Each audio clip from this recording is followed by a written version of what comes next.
Yung mga bro, ngayon, salubungin natin ang isang napakalaking balita sa larangan ng depensa sa karagatan habang ang Pilipinas ay humaharap sa tumataas na presyon mula sa Chinese forces sa Spratly Islands. Get ready as we explore sa potensyal na game changer sa horizon, ang mga attack submarines. Sa pagtaas ng tensyon, iniisip ng gobyerno ng Pilipinas ang isang matapang na hakbang ang pagkuha ng attack submarines upang palakasin ang ating kakayahan sa depensa laban sa Navy at mga irregular forces ng China. Ito ay isang estratehikong galaw na naglalayong protektahan ang ating soberanya at depensahan ang ating teritorial na karagatan sa kaso ng bakasang labanan. Ngayon, pag-usapan natin ang estratehiya, mga bro. Ang Philippine Navy, na may limitadong mga asset, kailangan ng isang pampalakas ng puwersa, at ang mga submarines ay maaaring maging sagot.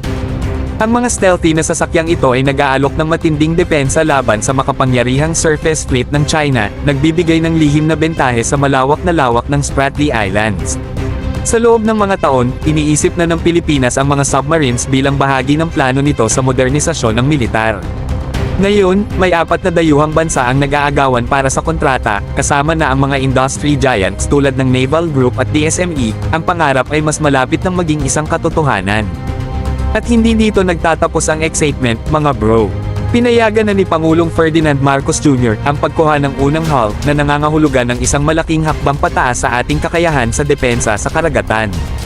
Ayon kay Commodore Roy Trinidad, baka hindi tayo malaking Navy, pero magkakaroon tayo ng isang Navy na mag-aalaga ng ating teritorial na karapatan.